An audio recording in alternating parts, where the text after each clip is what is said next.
Live from Cool Boys Central. You're the boss down there. I'm boss up here. From bat tips to bat nips, we are just cool boys revisiting Batman, the animated series, and wearing hats. This is Batman and Beyond, a Cool Boys podcast. I see Batman and Beyond. Greetings, Cool Boy Nation, and welcome to another installment of Batman and Beyond, No a weird Cool Boys voices. podcast. I'm Ballard. And I'm Steve. So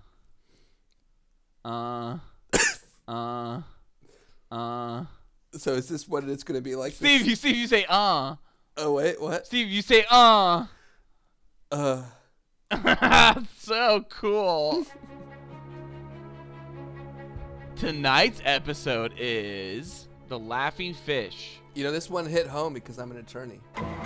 directed by Bruce W. Timm, and written by Paul Dini. Yeah, this was like the megastar duo right here. Mega stars.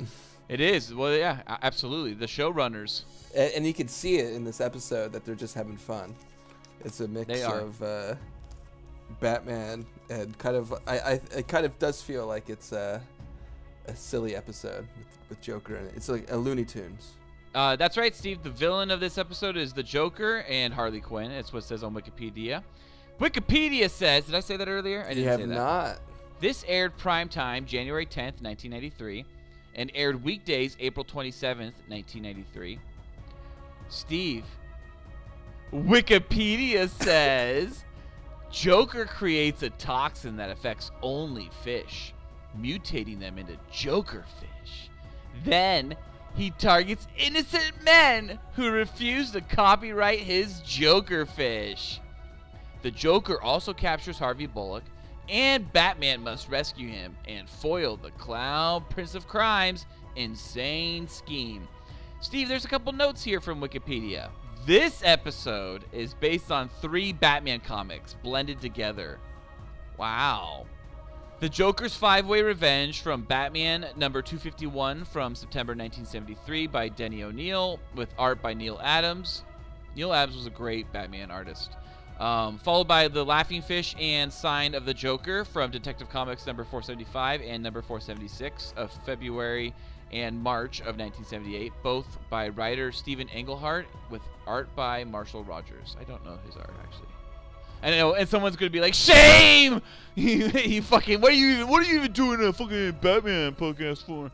Exactly. That's what I think every day about myself. This was like a mega episode, having Paul Dini and Bruce Timm be like the spearheaders, I guess, on this one. I think they were involved on a lot of episodes, but this is where they're actually listed as the writer and director. I know, and yet still they're nowhere compared to the real mega hitters, Dick Seabass and Randy Rogel, who did Robin's Reckoning Part 1 and got the Primetime Emmy Award for Outstanding Animated Program for programming less than 1 hour. You know, yeah, this episode, Laughing Fish, like we were saying before, is definitely like it's all over the place. You know, it's like this kind of Looney Tunes episode, and the Joker's plan is so wacky that he wants to basically copyright the fish that he's made to look like him and reap royalties is very silly. I thought that was fun. Good thing right there to point out there, Steve. So he goes into the patent office, right, to get a copyright on these fish because now they have his smile and he wants the Joker smile fish, whatever, Joker fish, right, all that stuff. He wants to copyright it. Can he do that? Is there a way to do that? No, I mean that's exactly what the copywriter said, was that you can't like copyright natural. But what if they were unnatural? Like, what if he was making, Well, making copyright these fish doesn't somewhere? apply to that sort of thing. Maybe a trademark or some sort of other principle. But copyright is like for art and for, it isn't for food or like consumption, Every time I ever ask you about lawyer stuff from now on, there'll always be a Law and Order. Dung dung. I'm gonna probably get things wrong half the time. I don't care. I'm still gonna treat it as like facts. All right. But this is like so random.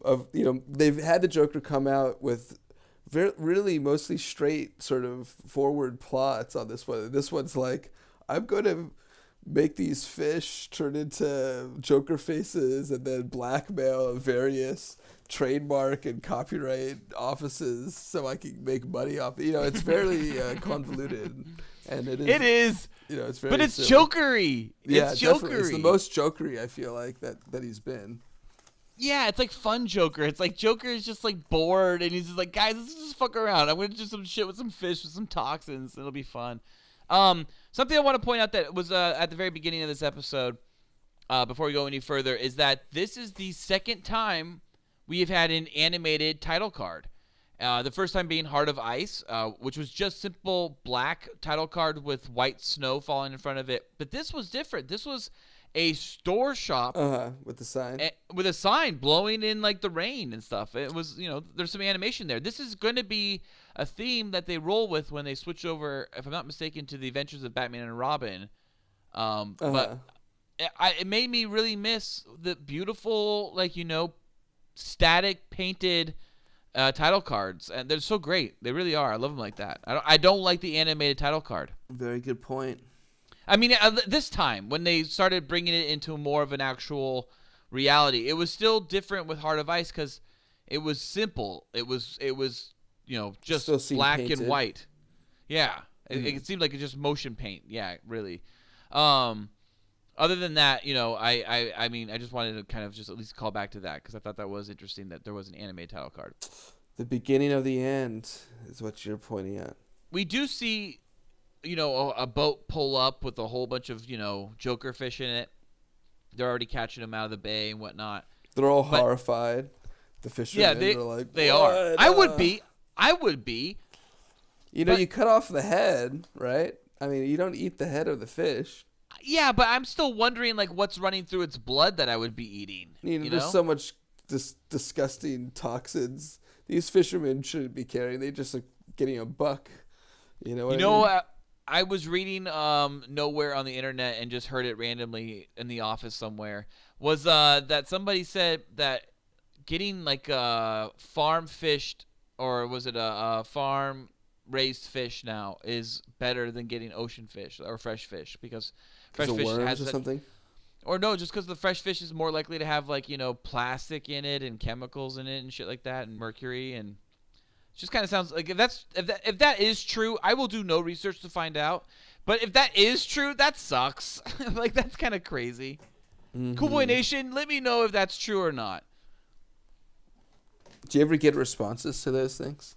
All the time. Oh yeah. All the time. Well, I do want to point out that after the boat drops off the load of Joker fish, Batman takes into his Batcave a Joker fish. What did Batman do to get the fish? I don't know. Did he walk up to these fishermen? Did he haggle a little bit? They're selling them. They're showing up. Yeah, did he walk up in a bat suit with a fisherman gear on top of the bat suit? No, he's pretending to be fisherman Batman? We know this episode already has Batman as Bat. A lot of different things. Yeah, police officer Batman.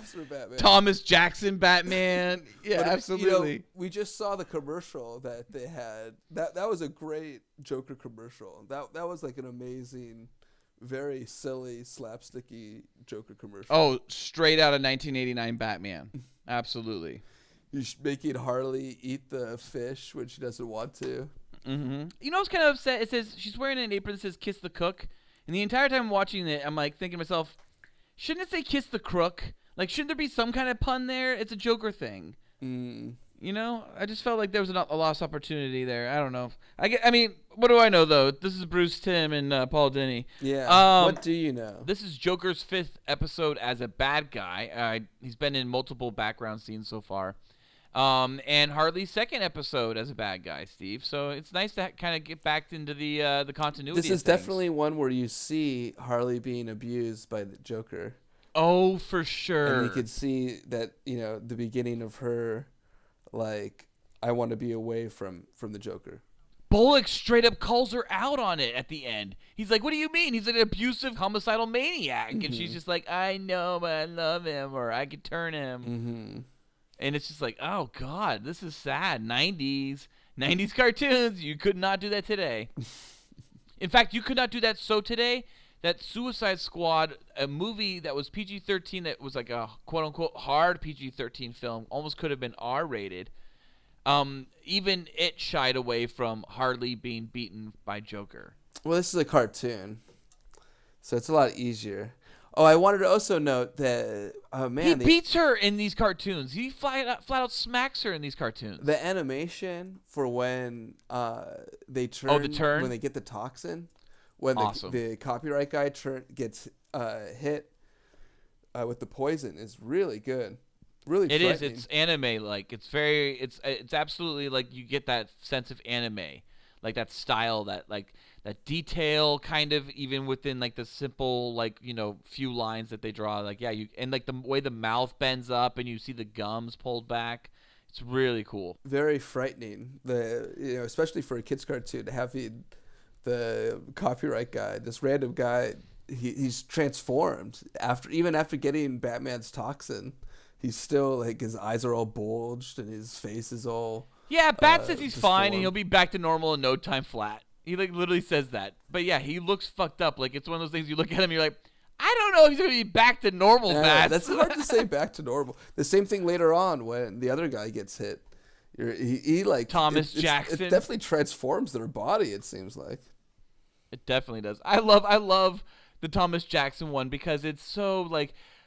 Batman has literally a disguise for everything.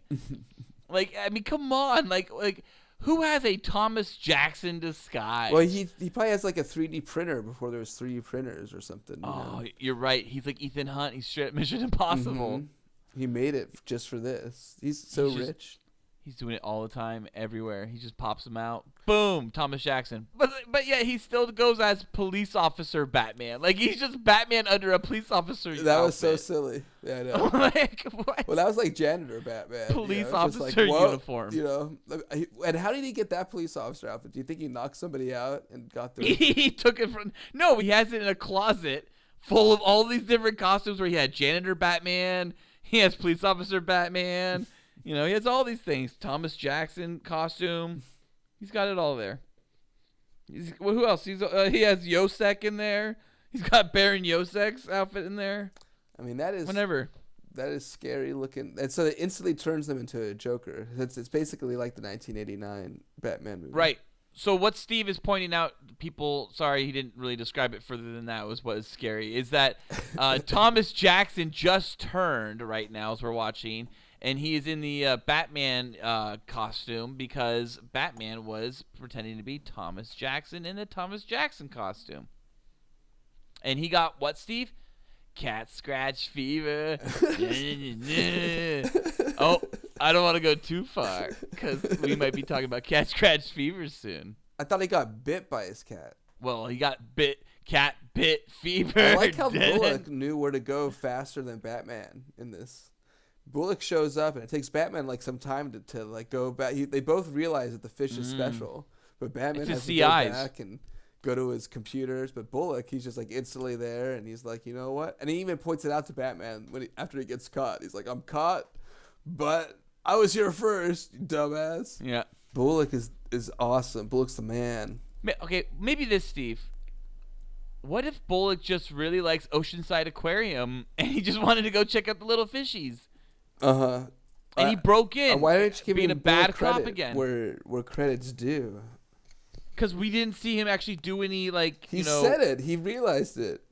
What did he say? When Batman comes to the rescue, he's like, even I know when I see a fish, blah blah blah, and he comes out. So he was basically realized that the fish belonged to the sounds aquarium. Loose to me. You tell me that holds up in court. It held up in my court. Okay, all right. Opinion. Well, Bullock is now dangling because he went by himself without any backup, without any partners, without letting the Commissioner Gordon know. Well, that's how he is now dangling over a shark tank, Steve, with his life in the hands of the Joker. Well, he messed up, but That's because he's mad at Gordon relying on Batman. He was all pissed off that Gordon doesn't rely on him. So he's like, I'm going to do this on my own and show you that I'm, a good guy. Oh, there's we just see a second ago Joker's abusive behavior to Harley, throwing a fish head onto Harley's body. Yeah, no, he told her she could be a mermaid, and then he threw half of a fish on her, and instead of it being the sexy half, I guess you get to fuck her holes though, so that's kind of nice. It's a good point. I agree, Steve. I think that is a good point. Well, I think that yeah. I don't know where I'm gonna go with this, so let's go back. You're just thinking too much about Harley Quinn's holes. You can't help it. Okay, Steve, you know what's funny? So Bullock sees Batman show up, like you mentioned, and he's all like, "Hey, Bats, I'm first. I got here first because I think fish. Like I go aquarium." Dick swinging contest. But he mentions the Bat computer. He actually, and I think it's the first time we've actually heard that said. Like, it's not just us saying it as fans and referring to Batman's things as Bat, whatever, Bat prefix. Like, he actually says Bat computer in this. I thought that was kind of cool. I didn't notice that. I swear that maybe someone else has mentioned the Bat computer, but maybe not. He refers to other stuff though, as like the Batmobile and whatnot. Yeah, how many times have they actually... I mean, we've talked about this before. We don't commonly hear them say that, though. Not commonly. Batmobile is probably the only vehicle we've ever heard mentioned by name. We have not yet heard Batwing, I don't think. And we've definitely not heard Batcycle. That's because he doesn't they don't talk too much, I guess.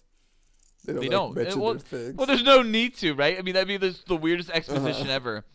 I'm going to go run downstairs to the garage and go get in the Batcycle.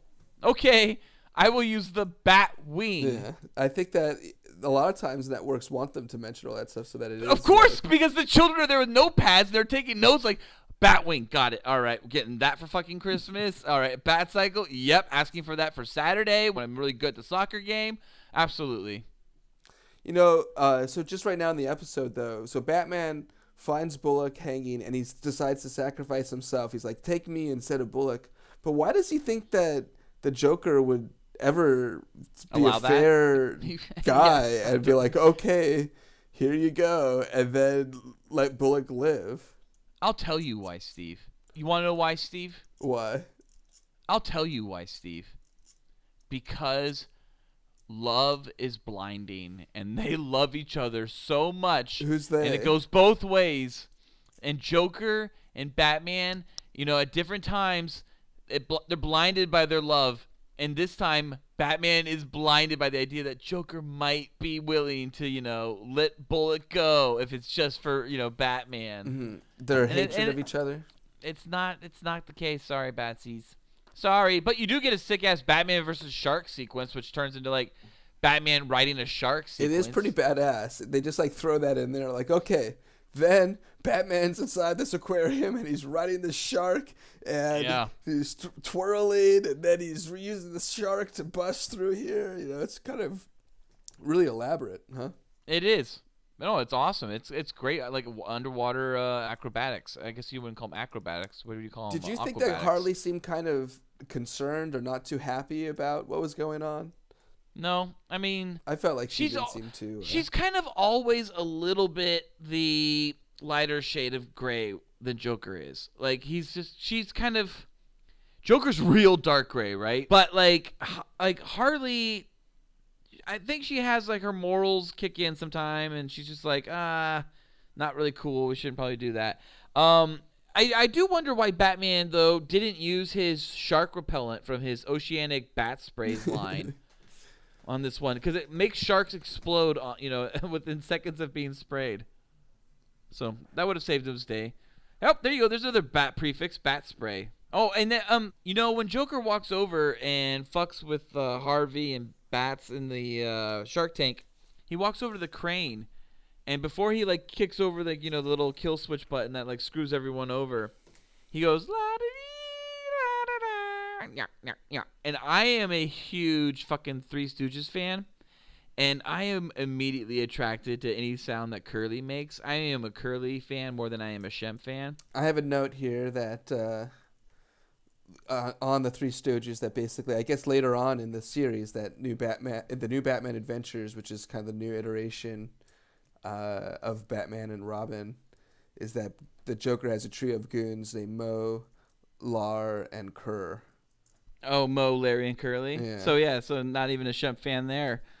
I think Shemp Howard's awesome. Don't get me wrong. I like Shemp, but I'm a big Curly guy. And it sucks when Curly dies and then they replace Curly with that other fat bald guy. And even myself as a kid, I was just be like, no, that is not Curly. I know Curly. Well, before, Joker eats it in this episode, he's fighting Batman with tools, and he goes to a toolbox, and on the toolbox it says pretty much Binford. It cuts it off. You don't see all of Binford. But Binford Tools, you know what that's from, Steve? I do not. That's Home Improvement. That's Tim the Toolman Taylor. He worked for Binford Tools, and that was the show he worked for, or what was it? Yeah, it was Tool Time, and that was a show sponsored by Binford Tools. And, that was the whole thing. Oh, my God. And there was hot-ass Pamela Anderson, Lisa. And then there was, Debbie Dunning, Heidi. And Wilson. Ugh. I loved Home Improvement as a kid. So, Joker falls possibly to his doom with the sharks. But So, yeah, Joker died. Joker's dead. Not really. It's over. No one Yes, believes he's dead. that he really No, died. he's dead, Steve. He's dead. No way. He's flat out dead. It is clear as day at the end of this episode. He is dead. They all think he's dead, but he's not. Everyone thinks he's dead, but Batman. He shows up just 3 episodes from now. What? Spoiler alert. Uh-huh. Okay, well, how many boys do you give this one? I'd give this one, I guess, 3.5 to 4 boys. Wow. Okay, so earlier, I thought when you were talking about this being the Paul Dini, Bruce Timm episode, I thought you were locked in at a 5. 5 out of 5 boys. Yeah, I totally did. I did not think you were gonna give it lower than that. But yeah, I agree. It is the Mega Writers, but it's not the best episode. I give it 4 out of 5 boys. I still liked it a lot, and I found it to be fun as a kid, and I still found it fun today. Yeah, no, it's more on the fun side, but I guess I enjoy the ones that get a little bit more serious. Yes, the Raish or Roz Al Ghul episodes are some of my favorite, and they're fucking super dark and serious episodes. So I do agree. I do kind of lend my 5s towards the more serious affair. Great bat stuff, Steve. Cool Boy Nation. Tune in next week. Same Cool Bat time. Same Cool Bat channel.